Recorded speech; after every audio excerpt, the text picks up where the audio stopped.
I speak to you here from Donncha, which is in Somalia. It's 500 kilometers to the west of Mogadishu that you'll be familiar with.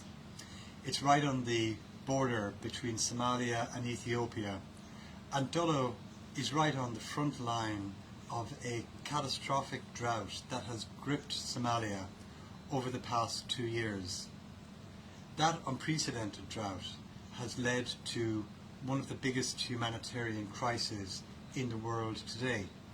And that is why we are here on behalf of UNICEF Ireland to examine the impact of that crisis on hundreds of thousands, if not millions, of children.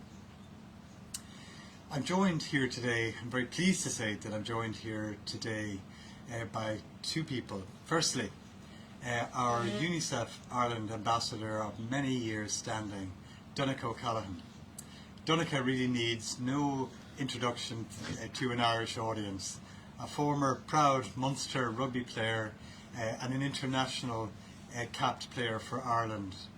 Donncha is also obviously one of the hosts of Ireland's Fittest Family, which is on our screens at the moment, and he is a radio broadcaster. Most importantly, from our point of view, is that Donncha has supported UNICEF's humanitarian work for over 10 years, and we're deeply grateful that he has spared his valuable time to come with us on this trip. Donncha, thank you very much indeed. Thanks for having me. You're very welcome. I am also very proud to introduce Victor Chinyama, who is a UNICEF communications specialist and who has been instrumental in organising this field visit for Donncha and the rest of the UNICEF Ireland team. It's fair to say that what we have seen here over the past few days has been harrowing, it's been distressing. There are over 1.8 million children here in this country in need of urgent humanitarian assistance. And of that number, over 350,000 children face what we call severe acute malnutrition. That's a technical word for starvation, who will die unless they receive urgent medical and humanitarian assistance. That really is the backdrop for our Facebook Live conversation this afternoon. As I said, we're delighted that you have joined us. Can I turn to you, Victor, first, Sure. if you don't mind? You've been here for some time, you've worked with UNICEF for a long period of time, and you know the situation here on the ground. Can you explain the backdrop and why the country is in the humanitarian crisis that it is in right now? Yes, indeed. So Somalia has been in a political crisis for 30 years or more, and it has also been in sort of insecurity for 30 plus years. It's one of the countries most affected by climate change as well.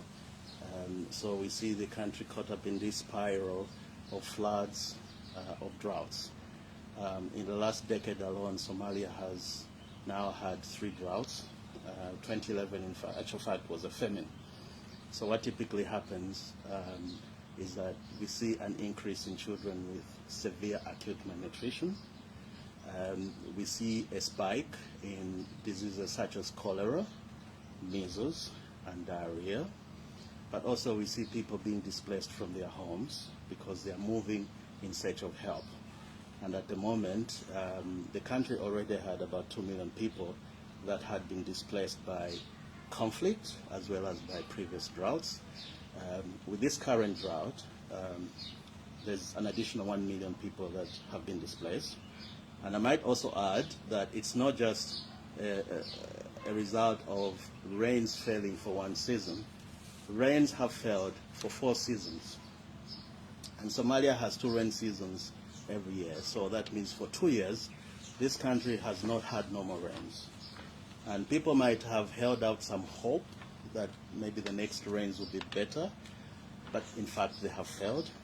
And so we've gotten now to a point where people have been stripped of everything. Their crops have been destroyed. Their livestock, which is a major source of food, has been decimated. And many of the people we have seen here in Dolo as well as in many other parts of Somalia, have come here with literally absolutely nothing, except for the clothes on their back. Wow, wow, wow. I will come back to you, Victor, to discuss, what are the humanitarian needs, what is the immediate emergency response that is required. But Donncha, can I ask you? You are a veteran, if I could say that, of UNICEF's humanitarian work throughout the world. You've seen UNICEF's work in many different contexts. Yeah. What have you seen over the last few days? How does it compare to what you've seen previously? What have you seen in the camps in Donncha, where we are at the moment? Yeah, I think you described it really well, Peter, when you said it's harrowing, and it's really hard to actually verbalise what you've actually seen. I think you see an awful lot of the images and you read an awful lot of the papers, but it's until you see it firsthand of what's going on. And luckily Victor has brought us to a number of camps where you've seen all these internally displaced people, and they're all moving towards them, and to have first-hand sight of malnourished children making that journey. And we've heard some incredible cases of moms moving with their children, maybe leaving some of their children behind, but moving with, say, maybe two or a number of their kids, and trying to get them to these camps where they know they're going to get support from UNICEF. It's incredibly warming to see the support they get there once they get to the camp. But the bit that really rocked me, Victor, was seeing how they're arriving in the camp and knowing the people that are behind them, that if they're in any bit of that same state on their journey, that they're going to be in real trouble. So it was, I think malnourishment is probably the toughest thing you could see in any camp, and we have seen hundreds of cases of it while we're here. Tell me this, Donncha. We've heard that there was 2 displacement camps in Donncha. That's now expanded to 5. Some camps have doubled in size over the last number of weeks.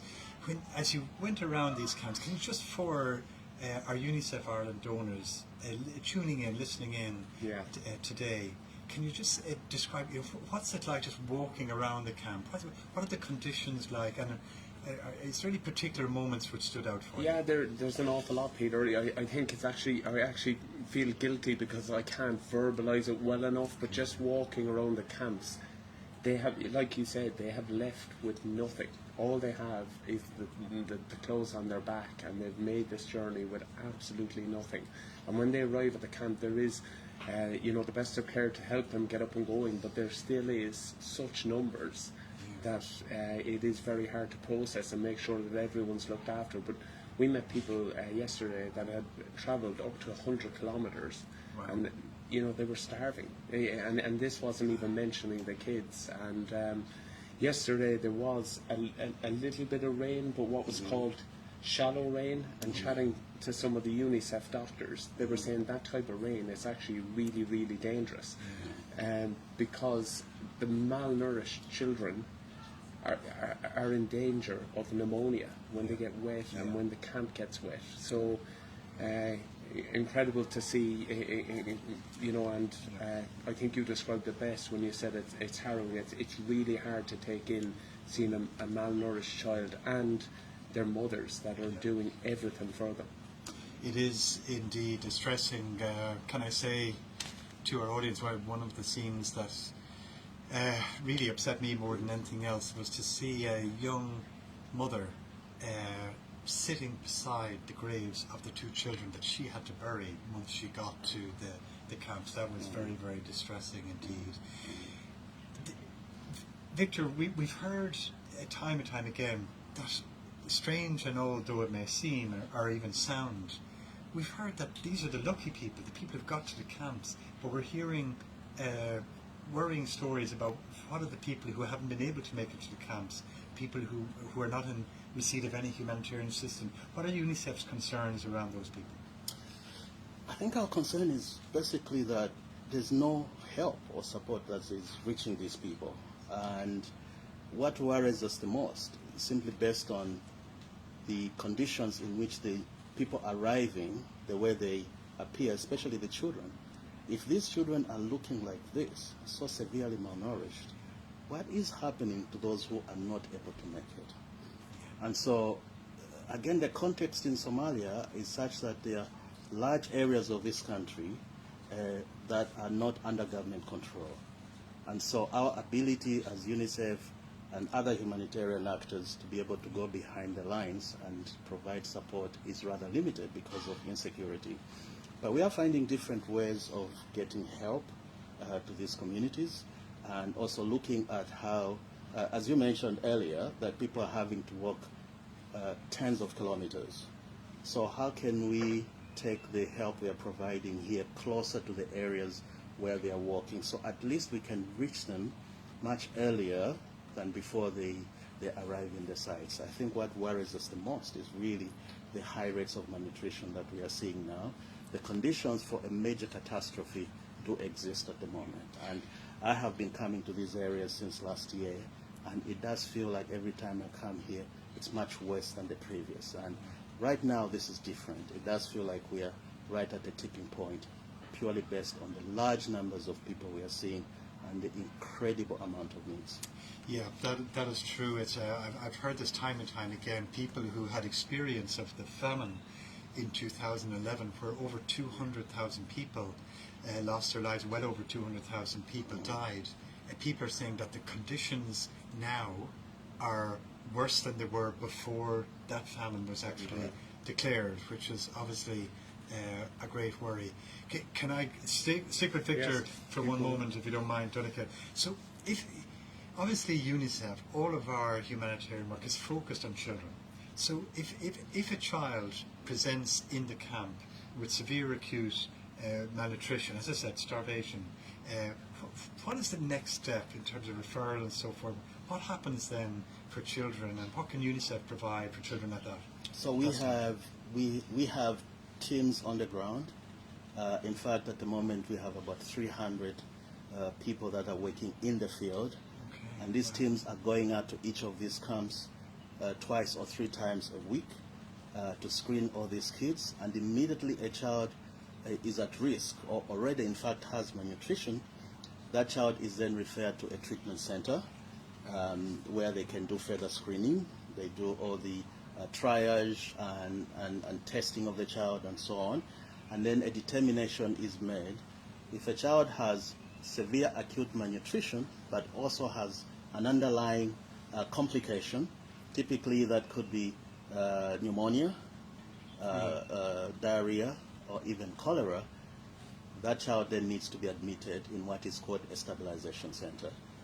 That child needs to be stabilized. So the doctors need to address these infections, because we know that a child that is malnourished is 10 to 11 times at greater risk of dying from these kinds of diseases. So it is absolutely important that the intervention is done as soon as possible to cure the child from these complicated illnesses. When the child is much better, then the malnutrition treatment begins. And typically they are given what is called ready-to-use therapeutic foods, which is a peanut sort of fortified with vitamins and sugars and minerals that the body needs, and that is given to a child. It's a paste for maybe about 2 weeks, and that is enough. We call it a miracle food because that alone is actually enough to get the child back to stability. So that is a very low cost. The ready-to-use sachet costs about 43 cents. You know, 43 cents can actually get a child's life back. You know? And then when the child is better enough, well enough, they are then discharged. They can then go home. But we must continue to link that child to what is called other food, so that they don't come back with malnutrition. And that's important. I see. Excellent. Well, listen, thank you for that very technical description. Turning to you, Donncha, you're not a doctor, but you were in a number of these stabilization centers on your first day when you arrived. I think you met somebody there, and today. What is it like going into one of these stabilization centers where UNICEF refers children to? Yeah, it's hard, Peter. It's hard to describe. I suppose there is part of it, like Victor was saying, that sees the immediate support, and that does give you hope. But it is difficult when you see these children arriving in this state, and to kind of mirror some of Victor's points. It was also brilliant today in these camps to see how UNICEF were looking after their moms, taking times with their moms to educate them about the importance of making sure that they're eating well enough to nourish their children, and actually taking time to look after them as well. And I think, you know, the average family in Somalia is 6 kids. What I noticed, it's very young women having kids, and there is massive asks of the young women here, and that was probably something that I noticed more so than anything. But I suppose, to answer your question, Peter, the scale, I could not believe the scale of the camps. I know, Victor, you're probably used to seeing them grow, but just from other places I've been, to see the amount of tents further than your eye could see, and just people arriving on the day. When we went to one of the camps yesterday, a man had arrived there. He hadn't eaten in 5 days, but he had no access. He had nothing to provide a meal for him. So if he didn't get there, he wouldn't have been supported and looked after. Thankfully, Victor and his incredible team are there and able to support him, but he was lucky he got there. Wow, amazing. Tell us about the first child you met in the first stabilisation centre you came to. I've memories of the hand of the child being smaller than not your finger, the very top part of your finger. Yeah, I think there's something. I know you're big. No, you're right. But there's something that attracts us all to a baby, and that beautiful newborn. And this child was, I think, only 2 months old, but acutely malnourished, and just the size, little things I didn't know, that actually the baby's face and limbs will swell when they're malnourished like that their hair will go grey, and that their skin will change, kind of pigmentations of the skin. But like you're saying, just to see the hand, the tiny little hand. And normally, I know that my own kids, you offer your finger or your hand, and there's normally that strength to grab. Okay. Unfortunately, there is no strength within it, within this child to look after themselves. So it is tough to see. I think we're used to maybe seeing stuff like that on images, but when you see it firsthand, and when you see it at scale, Peter, it's not just one case, it is hundreds and thousands. Yeah, there's no doubt about that. Indeed, one of the distressing things about all of this is just the numbers of people who are coming into these camps every day. We've heard figures of 20, 30 families into just one of the camps who came, 20, 30 families arriving per day. And indeed, you know, people, the human stories can often be lost behind statistics, but the one statistic that really grabbed me while we've been here is that every minute of every day, one child falls into a state of starvation. Last month, that was 44,000 children falling into severe acute malnutrition who need the sort of urgent medical help that you were talking about, and therapeutic help that you were talking about. And it's really struck me. But can I just come back to the camps again? Because obviously the root cause of all of this is that people are leaving places. We've heard stories about people leaving places out of pure desperation. Their animals have died, their goats, their crops have failed, so they've got nothing, and they're making these huge journeys out of pure desperation. And the conditions in the camp, like the tents are so small, they're just made of sticks, interwoven sticks, and just tarpaulin over them, which have no protection from the sun or the elements or anything like that.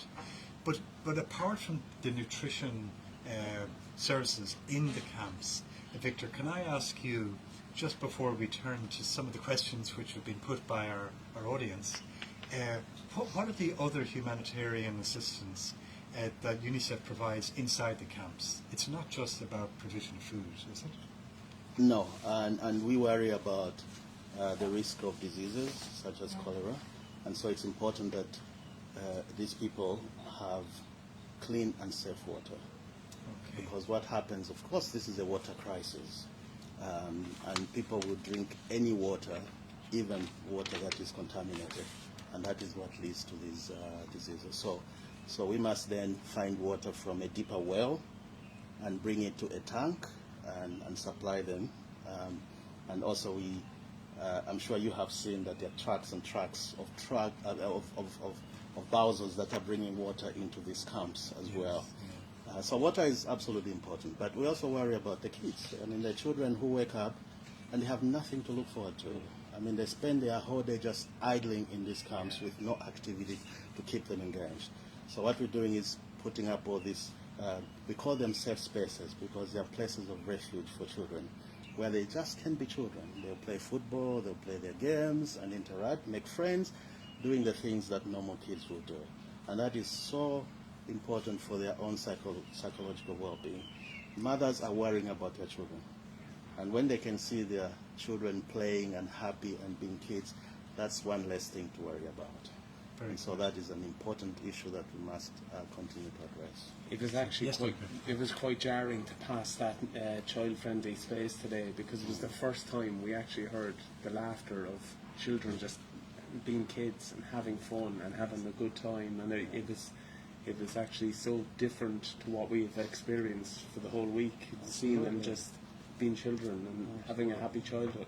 And we heard the stories of many families that have lost children along the way. I can never forget the story of a mother who came with 5 children, and the oldest, who was 11 years old, unfortunately passed on. And we went to the camp just a couple of weeks after the child had passed on, and as we were talking to her, her 10-year-old son, who was sitting right next, just could not hold himself. I mean, he was all in tears. So the children are also themselves suffering loss. They've suffered the loss of possessions, the loss of homes, but they have also suffered the loss of their siblings, you know, and they need to be reached with some kind of psychosocial support that addresses their mental health and well-being. But we also need to think about their future, so that means providing education. And we were at a camp this morning, at a school that is in a camp this morning, where kids are going there to learn. That is the hope for these kids. That is fantastic. And yes, provision of education, even in the middle of emergencies, is one of UNICEF's core mandates. We really appreciate the fact that UNICEF supporters who tuned in today, they've actually submitted questions for our panel here. And I'd like to, there's quite a number of questions, but I'd like to maybe group a couple of them. Anne Barry asked a question, Colette Fellbaum along the same lines, saying, you know, UNICEF have been here for a long time. Yes, Somalia is a fragile country, but what is the outlook in terms of the sustainability of the response? What can we do to prevent this happening?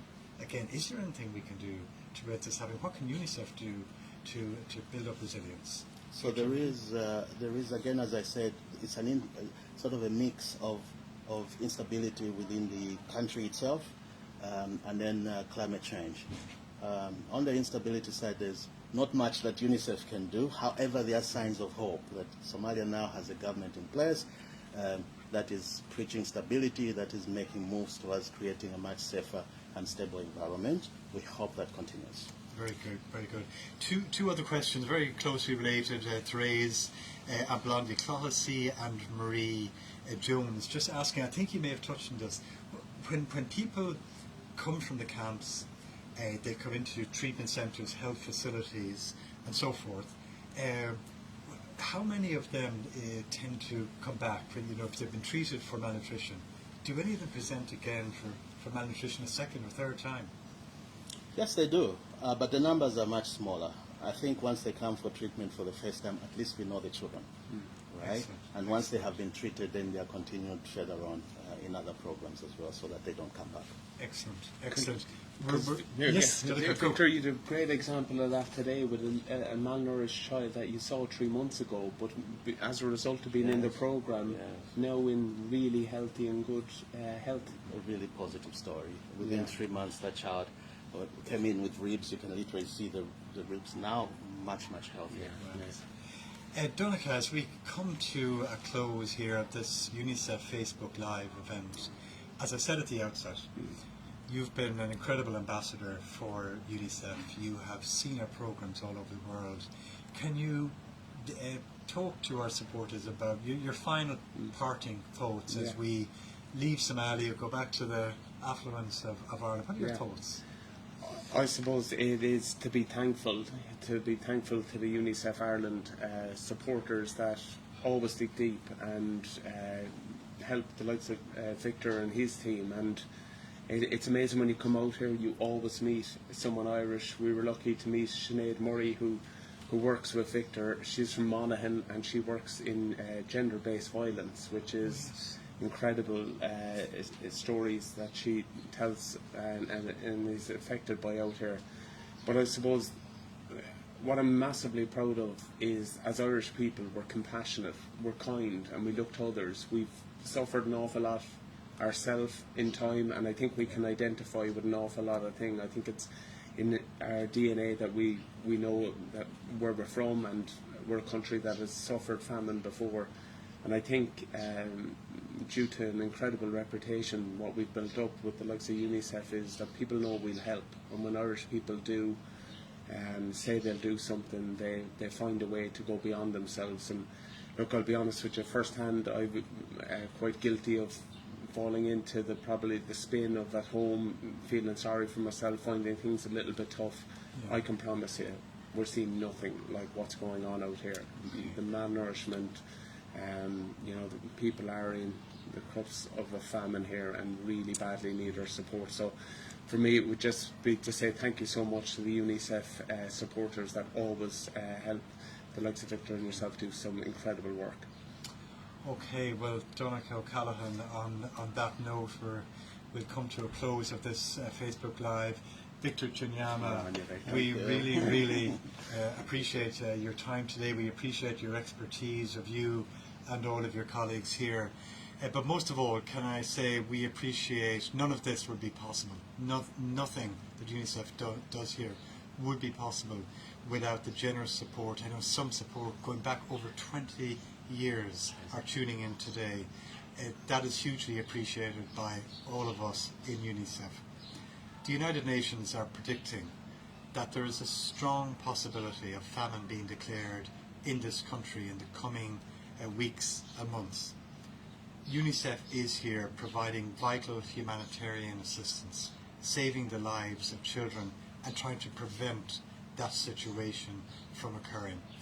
You are helping us in that work, and for that we are very grateful. So from Dullo, on the western border of Somalia and Ethiopia, to you, our UNICEF supporters, thank you very much indeed, and thank you for joining us today.